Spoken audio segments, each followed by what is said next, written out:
오늘 본문 말씀은 제가 1년 계획을 먼저 설교 본문 내용을 1년 계획을 다 세워서 요람에 다 넣어놓는데요. 오늘은 그 본문 내용을 좀 바꿨습니다. 원래는 오늘 말씀은 히브리서 말씀을 통해서 세상을 변혁하라 라고 하는 말씀으로 함께 말씀을 나누려고 했는데요. 오늘은 공동의의 주일이만큼 우리가 주님의 일꾼으로 무엇을 해야 하는지 이것을 확인하고 믿음으로 달려가는 것이 좋겠다라고 하는 판단을 하게 되었습니다. 이 시간 하나님께서 넘치는 성령의 은혜로 함께하여 주셔서 그리스도의 일꾼으로 우리가 온전히 세워지는 은혜가 있기를 간절히 소망합니다. 고린도 교회는 우리가 잘 알고 있는 그리스 지역의 가장 최남단 지역에 위치하고 있는 지역입니다. 지금의 그리스 그 지역 가장 최남단 지역에 이 고린도 교회가 세워져 있었습니다. 아테네와 매우 가까운 지역에 이곳에 교회가 세워졌는데 이 고린도 교회는 많은 문제점들을 가지고 있었습니다. 성찬의 문제, 그리고 부활이 지나갔다라고 말하는, 그리고 부활을 믿지 못하는 문제, 그리고 성령의 강권적인 은사를 통하여 나타나는 성령의 은사로 또한 공동체 안에 많은 영적인 문제들이 파생되고 있었습니다. 그 가운데서도 가장 큰 문제는 교회의 분열 문제였습니다.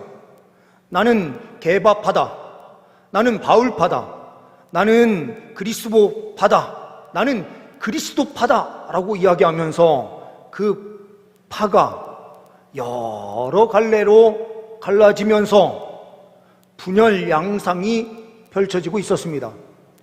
이 소식이 근로의 지편 사람들을 통해서 에베소에 있었던 바울이 그 소식을 전해 듣게 되고 이 문제에서 해결하기 위하여 이 고린도 전서를 기록해서 편지로 보낸 것이 오늘 고린도 전서의 내용입니다. 그 문제를 처방하기 위하여 처방전 약을 보내게 되는데 그 약이 무엇인가?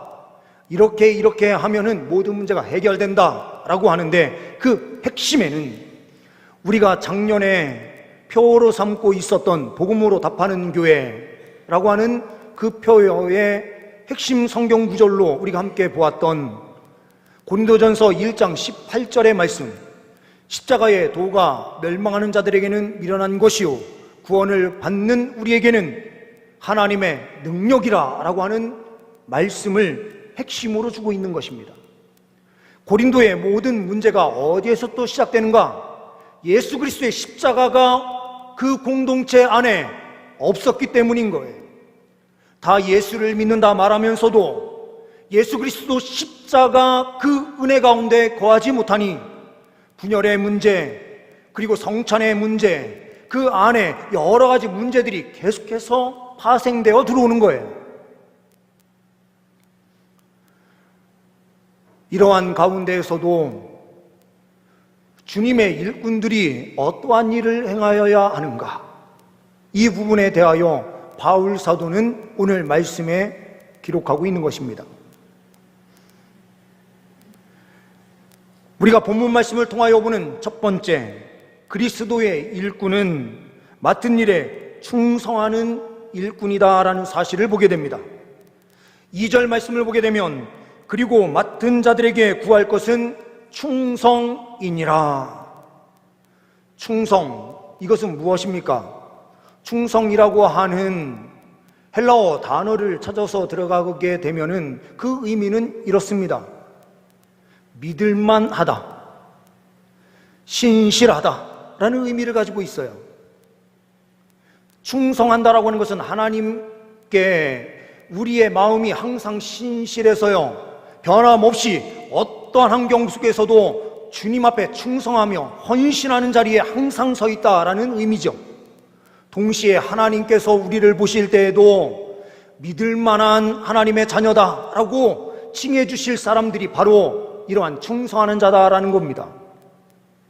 사람 입장에서도 하나님을 신실하게 믿으면서 그 자리를 지켜내는 사람이 믿을만하고 신실한 자이니 충성된 일꾼이요, 하나님께서 우리를 보실 때에도 똑같은 모습으로 또한 보신다라는 거죠.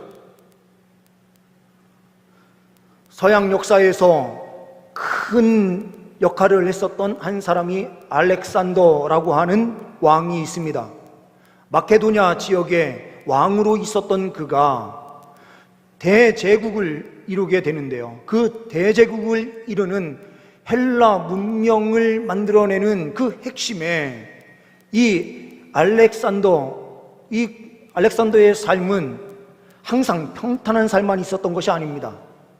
한 번은 전쟁에 나가서 완전히 패하면서 피난길을 떠나게 되는데, 승승장구할 때는 많은 사람들이 함께 해서 힘을 얻게 되지만 패전했을 때, 그때에는 다가오는 고통이 이루 말할 수가 없어요. 사람들은 제각각 다 흩어져서 주변에는 몇 사람 없어요.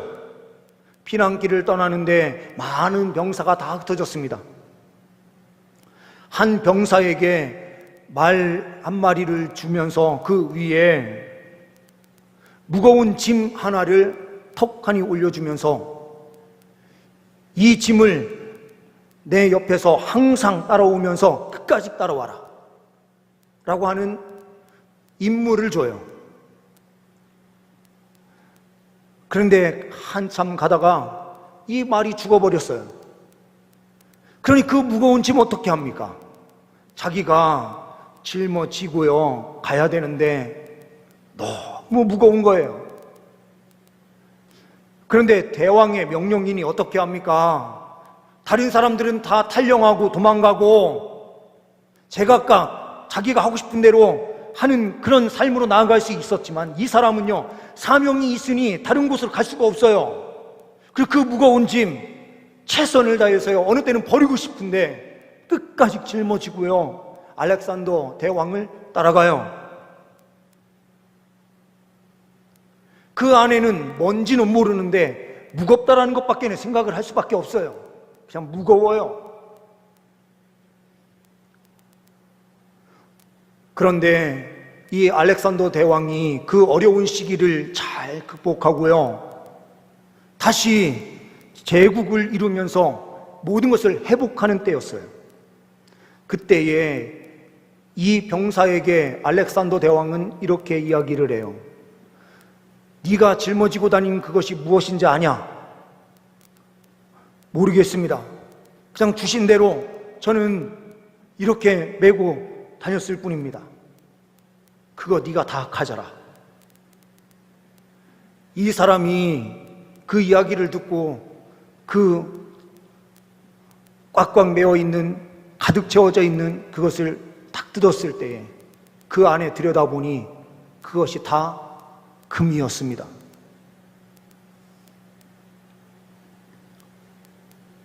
혹시라도 모를 상황을 대비해서 금부치를 싸갖고 다니게 한 것이죠. 충성한 그 병사에게 그 금은보화를 가질 수 있도록 하는 것처럼, 하나님 아버지께서 충성하는 자, 때로는 다 내려놓고 싶고 도망가고 싶고 피하고 싶은데 주어진 임무가 있어서 때로는 뭔지 모르게 끌려오는 것처럼 끌려와서 그 사명을 다하는 자리에 서 있을 때도 있지만, 하나님께서 그 모든 것을 보시고 충성된 죄 백성들에게 넘치는 은혜로 함께하여 주시는 것입니다. 맡은 일에 충성하는 일꾼, 하나님께서는 귀하게 보시는 줄 믿습니다. 두 번째로는 판단을 주의하는 일꾼입니다. 3절, 4절 말씀을 보게 되면 이렇게 말씀합니다. 너희에게나 다른 사람에게나 판단받는 것이 내게는 매우 작은 일이라. 나도 나를 판단하지 아니하노니 내가 자책할 아무것도 깨닫지 못하나 이로 말미암아 의롭다함을 얻지 못하노라. 다만 나를 심판하실 이는 주시니라.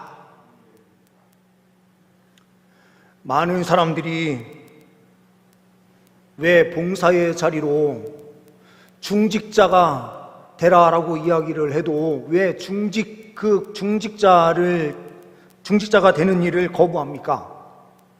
우리도 이번에 많은 안수집사님 후보들 그리고 권사님 후보들 다 세워놓고 면접을 보는데 대부분 뭘 이야기하는 게 핵심인가? 제가 이렇게 이야기는 하지 않았지만 제가 볼 때에는 그랬다 이거예요. 가만히 들여다보니 집사로 있으면은요, 그냥 서리 집사로 있으면 다들 그런가 보다 할 건데 중직자 자리에 딱 올라가는 순간 많은 사람들이 이렇게 이야기하거든요. 안수 집사가 돼가지고 권사가 돼가지고 장로가 돼서 라고 하는 말을 많이 듣게 되는 거예요. 자기가 서리 집사로 있는데 교회 모임이 있어서 딱 나가서 있다 보면 다들 좀 여유가 있다 싶으면은 하는 이야기가 뭔가? 우리 교회는 권사는 개나 소나 다 되는 거다 라고 말하는 것처럼 들려지는 이야기들이 많은 거예요.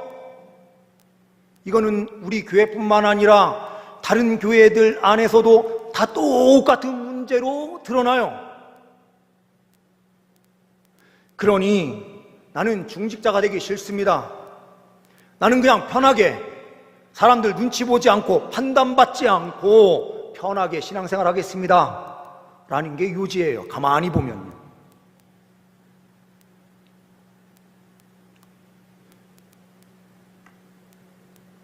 그럴 것 같으면 저도 목사 그만둬야 됩니다.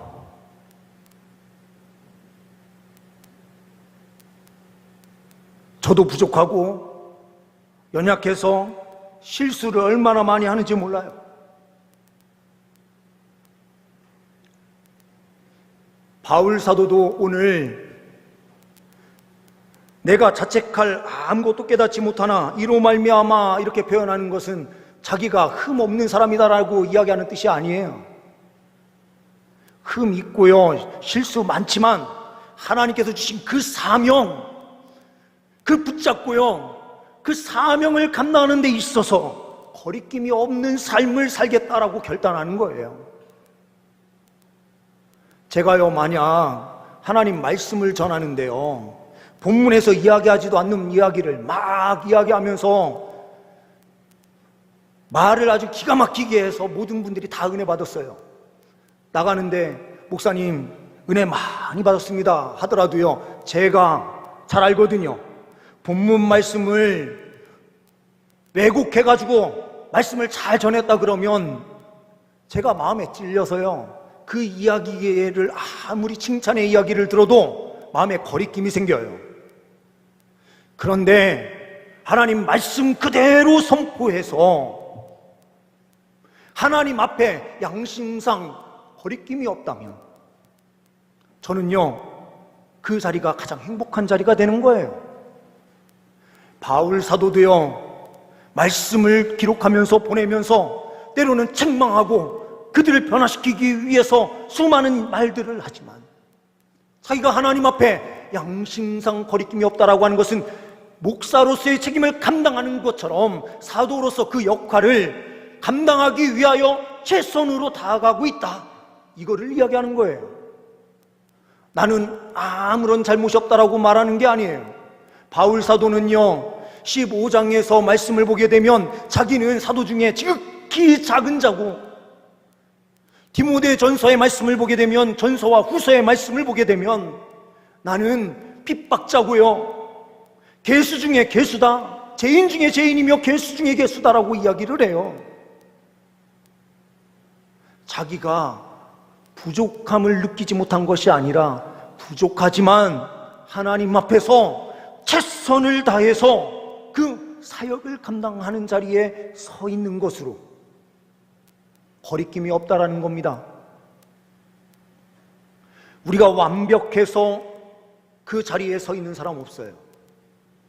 이런 측면에서 우리가 오늘 선출하는 두 분의 장로님, 두 분의 권사님은요, 후보로 나오신 분들은 최소한 다른 사람들은 다 뒤로 빠지는 그 자리에 내가 하나님께서 주신 사명의 자리라면 충성과 헌신으로 섬기겠습니다 결단하신 분들, 면접을 통해서요 최소한 하나님 나라를 위하여 달려가겠습니다 결단하신 분들이에요. 그러니 우리 성도님들, 헌신 결단하신 분들이요 기쁨으로요 투표로 어차피 될 거니까 나는 참석 안 하고 다른 사람들이 다 될 수 있게 해주겠지, 이렇게 생각하지 마세요. 50명이 참석해서 100명이 참석해서 150명이 참석해서요 함께 동참을 해서 표 한 표 한 표 더 드린 것은, 그것은요 앞으로 주님 나라를 위하여 헌신하는 자리에 설 때마다 응원이 되고 격려가 되는 표예요. 내가 한 명 반대하는 것 아무 의미 없을 거고 이렇게 생각하시는 분들 계실지 모르겠습니다. 근데 그 반대의 한 표가 나오면은요 가슴이 얼마나 무너지는지 몰라요. 그러니 이왕 헌신, 충성으로 달려가실 분들을 우리가 선출하는 거라고 한다면 적극적으로요 우리가 함께 일할 수 있는 분들 일할 수 있게 해주는 것, 그래서요 응원해 줌으로 모든 분들이 기쁨으로 하나님 그 사역을 위해서 동역자로 서서 헌신하고 달려갈 수 있도록 해주는 것, 이것이 얼마나 중요한 일인지 몰라요. 권사가 돼가지고 이렇게 이야기하시는 분들, 안수 집사가 돼가지고 장로가 돼가지고 이렇게 말씀하시는 분들은요 그런 말할 자격이 없는 분들이 그렇게 얘기해요. 권사도 되지 못하시는 분들이 그런 이야기 하시고 안수 집사도 되지 못하시는 분들이 그런 얘기하는 거고요, 장로님으로 서지도 못하는 분들이 그런 이야기하는 거예요. 그분들을 어떻게든지 끌어내려서 나와 같이 똑같은 자리에 함께 서도록 하려고 하는 그런 교만함 속에서 나오는 이야기들이에요. 그러니 그런 이야기들은 들을 필요가 없어요. 하나님 앞에서 주님께서 주신 사명의 자리 힘있게 감당하면서 주의 영광을 위하여 달려갈 때에 우리 공동체는 힘있는 공동체로 세워지는 거예요. 판단을 주의하는 일꾼이라고 하는 것은요 성과 악을 구분하지 말라라는 의미가 아니에요. 성과 악은 우리가 분명하게 하나님 말씀을 통해서 분별해내는 영적인 지혜가 필요해요. 판단력이 필요해요. 하지만 주님의 일을 위해서 함께 달려가는 공동체의 사람들을 우리가 바라볼 때에는 사랑과 자비와 긍휼로요 판단의 자리로 우리가 들어가는 것이 아니라 하나님 아버지의 그 큰 사랑을 기억하고 예수 그리스도의 구속의 은혜를 기억하면서 십자가 안에서요 서로 품고 달려가라는 뜻이에요.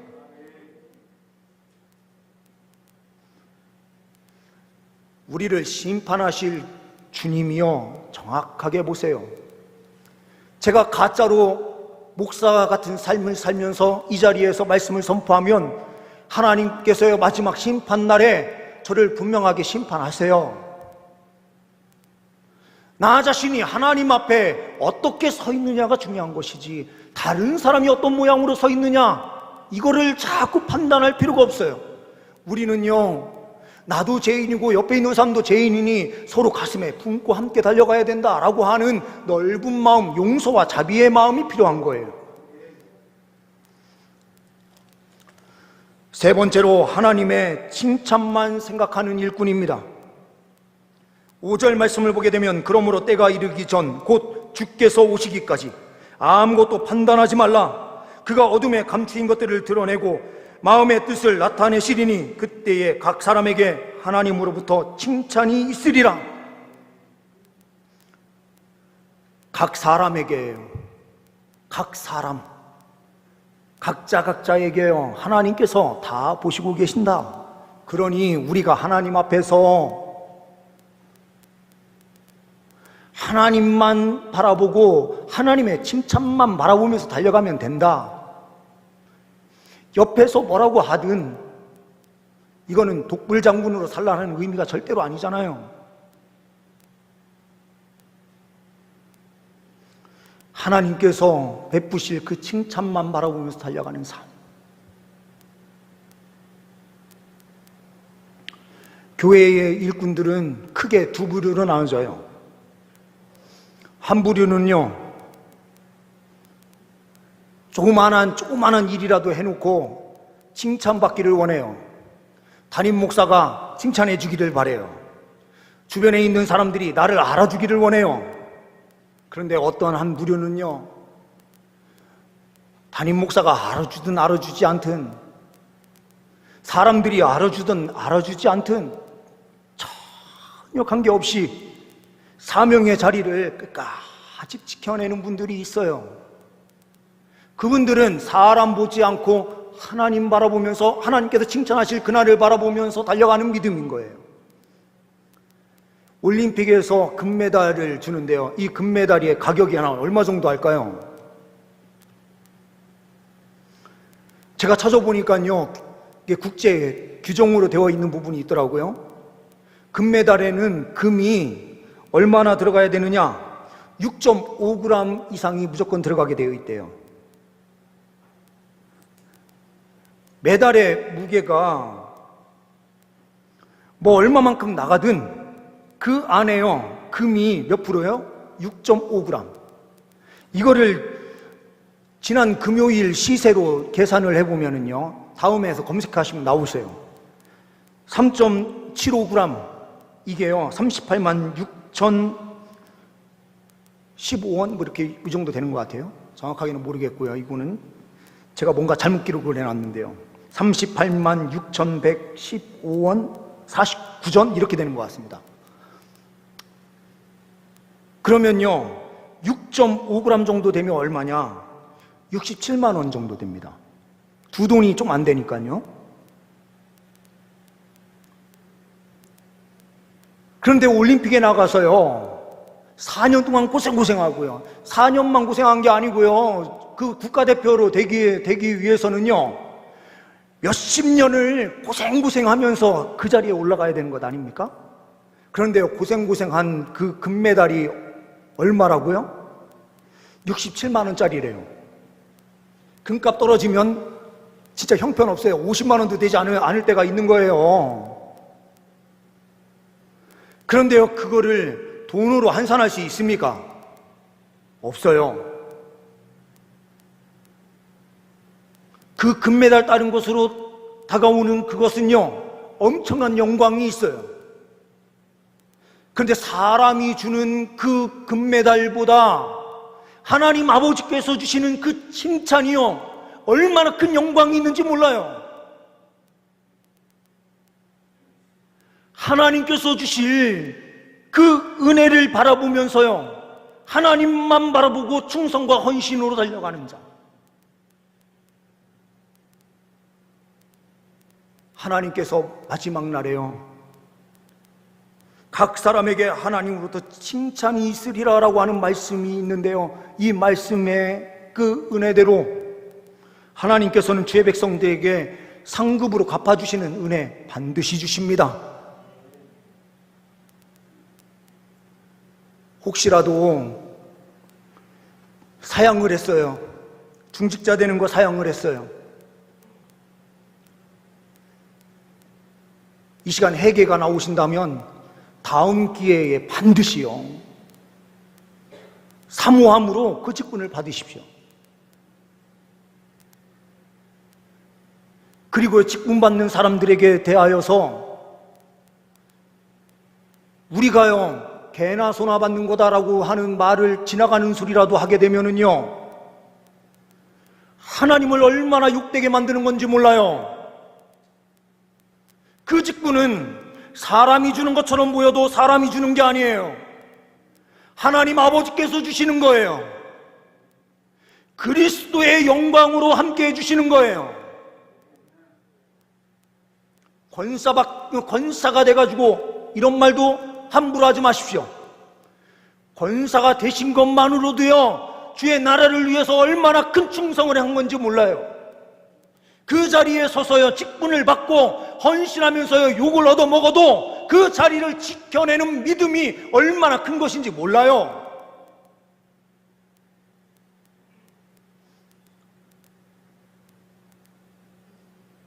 오늘 이 자리는요, 받는 분들은 하나님 앞에 헌신함으로 하나님만 바라보며 섬기겠다라고 하는 결단으로 나오는 자리가 되고요, 우리가 또한 선출하시는 자리에서 있는 분들은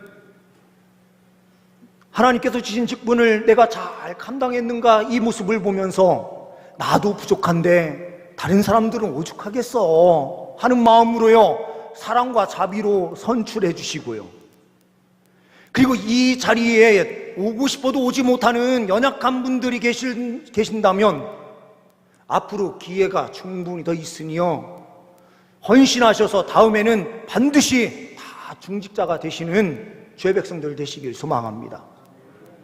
이 자리는 우리가 판단의 자리가 아니고요, 하나님의 일꾼을 사랑으로 뽑는 자리고요, 우리의 표 한 표를 통해서요, 그분의 사역을 응원하는 거예요. 하나님 나라의 확장을 위해서요, 우리가요 기도로, 그리고 함께 응원하면서 달려가겠습니다 라고 하면서요, 그 마음을 드리는 시간이에요. 그리고 하나님 나라를 위해서 헌신하는 귀한 분들 하나님 선출되게 해주시고, 그분들이 하나님 나라를 위해서 더욱더 아름다운 일, 그 일을 수행할 수 있도록 주님 함께 해주세요 하면서 기도함으로 달려가는 귀한 시간인 줄 믿습니다. 사랑과 자비로 우리가 귀한 일꾼을 세워낼 수 있는 오늘 될 수 있기를 소망합니다. 또한 우리의 삶 가운데서도 그리스도의 일꾼으로서 충성과 헌신으로 달려가는 귀한 믿음의 백성들 다 될 수 있기를 소망합니다. 기도하십니다. 하나님 아버지, 죄인 중에 죄인인 나 자신을, 주님 또한 우리를 예수 그리스도의 보혈로 그 대속의 은혜로 살려주셔서 하나님 백성 삼아주신 것만으로도 너무나도 감사한데, 귀한 사명 주셔서 일꾼으로 살 수 있는 은혜 허락하여 주시니 감사합니다. 주님 성령의 은혜로 함께하여 주셔서 끝까지 잘 감당할 수 있는 우리가 되게 하옵소서. 주님께만 온전히 영광 올려드리며 주님만 바라보며 달려가는 믿음의 사람 되기를 간절히 소망하오며 우리 주 예수 그리스도의 이름으로 기도하옵나이다. 아멘.